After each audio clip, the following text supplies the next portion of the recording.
Humanoid robots, ये शब्द सुनते ही दिमाग में क्या आता है? साइंस फिक्शन फिल्में, है ना?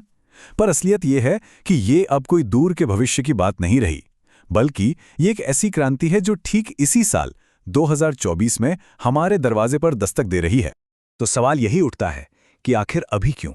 मतलब दशकों से जो टेक्नोलॉजी लैब में बंद थी, वो अचानक से हमारी फैक्ट्रियों और गोदामों में कैसे पहुंच रही है? ऐसा क्या बदल गया? बात यह है कि 2024 ना वो साल है, वो टर्निंग पॉइंट है जहां ह्यूमनॉइड रोबोट्स सिर्फ लैब में दिखाने वाली कोई अनोखी चीज नहीं रह गए हैं। नहीं, अब वो एक ऐसी संपत्ति बन रहे हैं जिन्हें कंपनियां खरीद सकती हैं बड़े पैमाने पर अपने काम के लिए। और यकीन मानिए, ये एक बहुत बहुत बड़ा बदलाव है। ठीक है, तो चलिए जरा गहराई में उतरते हैं। समझने वाली बात यह है कि ये सब किसी एक चीज, किसी एक बड़ी कामयाबी की वजह से नहीं हो रहा। नहीं, बल्कि ये तीन बड़ी ताकतें हैं जो एक साथ आ गई हैं और ये दिमाग और ताकत का एक जबरदस्त कॉम्बिनेशन बना रही हैं। तो चलिए एक एक करके समझते हैं। सबसे पहला, ज्यादा स्मार्ट दिमाग। जेनरेटिव एआई की वजह से रोबोट्स अब सिर्फ वो काम नहीं करते जो उन्हें सिखाया गया है। नहीं, अब वो कॉमन सेंस के आधार पर फैसले ले सकते हैं। दूसरा, बेहतर शरीर। हमारे पास अब ऐसा हाई टॉर्क हार्डवेयर है जिसे बड़े पैमाने पर बनाना मुमकिन हो गया है। और तीसरा, जो शायद सबसे जरूरी है, आर्थिक जरूरत। देखिए, दुनिया भर में काम करने वालों की कमी है। इसने कंपनियों को ऑटोमेशन की तरफ देखने पर मजबूर कर दिया है। और अब इन रोबोट्स में पैसा लगाना फायदे का सौदा बन गया है। और ये सब मुमकिन हुआ है फिजिकल एआई की वजह से। सोचिए, ये नॉर्मल एआई से एक कदम आगे है। ये सिर्फ डेटा या तस्वीरों को नहीं पहचानता, नहीं, ये असल में समझता है कि दुनिया काम कैसे करती है। मतलब ग्रेविटी क्या है, स्पेस कैसे काम करता है, टाइम का कॉन्सेप्ट क्या है। जैसे मान लीजिए एक रोबोट को कहा जाए वो कप उठाओ, तो फिजिकल एआई की वजह से उसे पता है कि कप नाजुक हो सकता है, उसे एक खास तरह से पकड़ना होगा और वो टेबल के आर पार से हाथ नहीं डाल सकता। बस यही है डिजिटल इंटेलिजेंस को असल दुनिया के एक्शन में बदलना। और हाँ, एक बेहतरीन शरीर बनाना कोई आसान काम नहीं है। इंजीनियरों को बहुत मुश्किल फैसले लेने पड़ते हैं, जैसे कि रोबोट के जोड़ों को कैसे चलाया जाए। अब देखिए, एक रोबोट के हाथों को बहुत ही नाजुक और सटीक पुर्जों की जरूरत होती है ताकि वो एक अंडा भी उठा सके। लेकिन यही पुर्जे झटके बर्दाश्त नहीं कर सकते। वहीं दूसरी तरफ उसके पैरों और कूल्हों को बहुत मजबूत और टिकाऊ होना चाहिए। आखिर उन्हें रोज हजारों कदम चलना है, वजन उठाना है। तो इन दो बिल्कुल अलग अलग जरूरतों के बीच सही बैलेंस बनाना, यही असली चुनौती है। तो ये तो हो गई टेक्नोलॉजी की बात। अब देखते हैं कि कौन कौन से रोबोट्स असल में मैदान में उतर चुके हैं। चलिए मिलते हैं इस नई वर्कफोर्स से।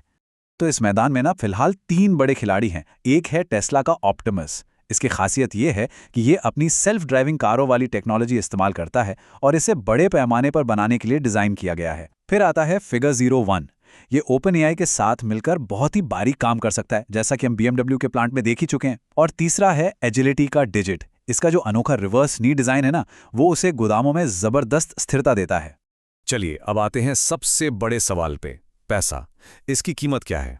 तो सुनिए, एक आम ह्यूमनॉइड रोबोट को 3 साल तक चलाने का जो कुल खर्चा है ना, मतलब उसकी खरीद से लेकर रख रखाव तक, सब मिलाकर वो करीब $80,000 बैठता है। अब शायद लगे $80,000, ये तो बहुत ज्यादा है। लेकिन रुकिए, ये आंकड़ा इतना अहम क्यों है? वो इसलिए क्योंकि अमेरिका में अगर किसी वेयरहाउस कर्मचारी को 3 साल तक रखा जाए तो उसकी कुल लागत $1,60,000 से भी ज्यादा होती है और रोबोट की 80,000, मतलब सीधा सीधा आधा। इसका मतलब ये हुआ कि कंपनियां सिर्फ 12 से 18 महीनों के अंदर ही अपनी लागत वसूल कर सकती हैं।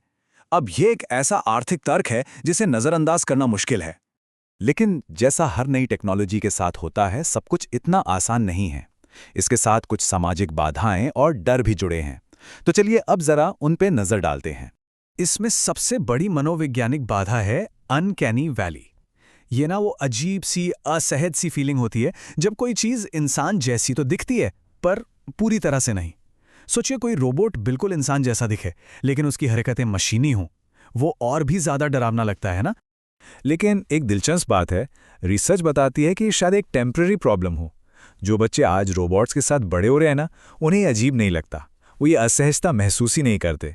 तो ऐसा लगता है कि जैसे जैसे ह्यूमनॉइड्स हमारी जिंदगी का हिस्सा बनते जाएंगे, ये अनकैनी वैली वाला असर भी शायद धीरे धीरे खत्म हो जाएगा। अब बात करते हैं नियमों की। यूरोपियन यूनियन का एआई एक्ट जो अगस्त 2024 से लागू हो रहा है, वो इस पूरे गेम को बदलने वाला है। जैसे कि ये काम की जगह पर कर्मचारियों के इमोशंस को पहचानने के लिए एआई के इस्तेमाल पर बैन लगाता है, बिना इजाज़त किसी के चेहरे का डेटा इकट्ठा करने से रोकता है, और तो और ज़्यादातर ह्यूमनॉइड्स को हाई रिस्क वाली कैटेगरी में डालता है। मतलब इनके लिए बहुत कड़े नियम होंगे।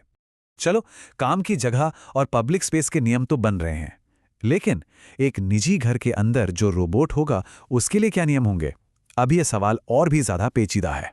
क्योंकि सच तो ये है कि एक घरेलू रोबोट असल में एक चलता फिरता कैमरा ही तो है। सोचिए, ये हमारे परिवार की निजी जिंदगी, बच्चों के खेलने के तरीके, घर की हर छोटी बड़ी गतिविधि को रिकॉर्ड कर रहा है। इससे हमारी प्राइवेसी को लेके बहुत गंभीर सवाल खड़े होते हैं, और ये भी कि क्या हमारे मौजूदा कानून इसके लिए तैयार हैं? तो चलिए अब थोड़ा भविष्य की ओर देखते हैं। अगले कुछ दशकों में ह्यूमनॉइड रोबोट्स का बाजार कहां तक जा सकता है? क्या अनुमान है?